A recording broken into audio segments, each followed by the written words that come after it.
So you actually started doing comedy at 15, Yeah, 14 actually. 14. Yeah. Okay. Were you always like the funny kid? I was. We had this thing we did called basing. We would sit under the lights and talk about each other's mama, and that would end up in the fight. So whoever we would talk, I was good at that. So and my father always listened to Richard Pryor albums driving around, and I would act like I was not here, like I don't know what's going on, but I would listen like Richard Pryor, Bicentennial Nigga was I was like, oh, this is, oh. I would go to school and repeat that. So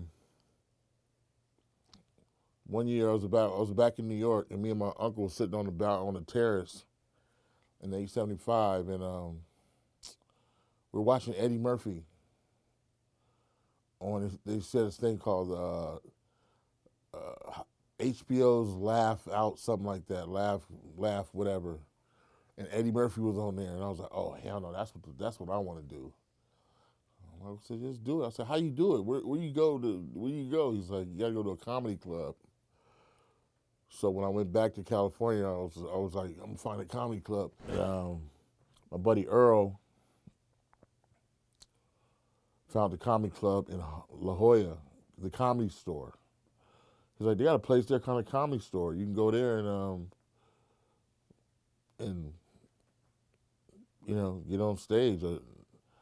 And we went down there, put $4 in the tank, took that trip from Southeast, and I was hooked ever since. I was like, oh no, this is what I'm doing. That's where I met Pauly Shore. Pauly Shore thought he was a break dancer. Pauly Shore drove a Corvette, and back then I don't think he had a license. He would drive a Corvette he would park in front of the Comedy Store on the concrete, on the sidewalk. And I was like, who is this motherfucker?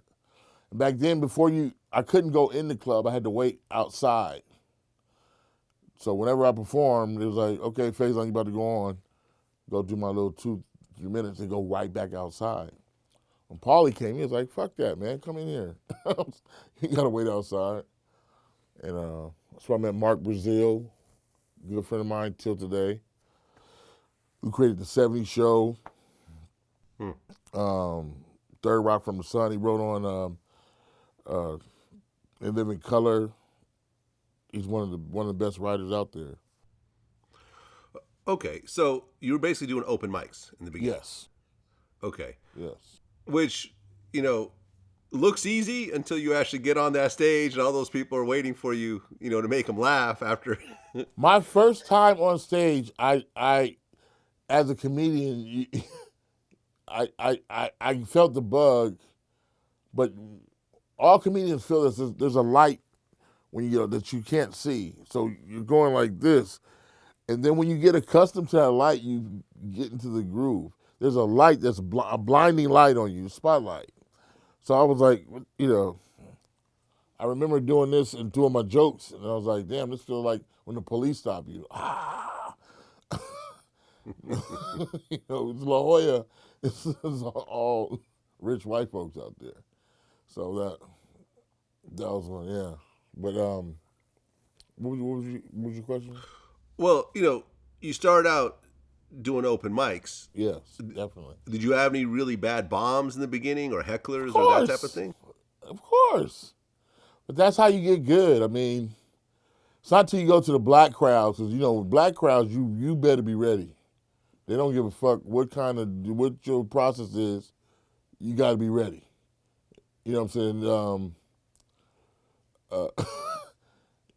My first all-black crowd was with me and Robin Harris. He came down to host. This is for people who know who Robin was. This comedy, I think it was Bees, some little rinky-dink place, held about maybe 40, 50 people. And I had some red shoes on, some red boots. And he talked about my boots so damn bad when I got on stage. I went downstairs and took the boots off and threw them in the trash. I was like, man, don't ever let me buy no goddamn red boots. Yeah, that was my first, and then going up to the comedy act in L.A.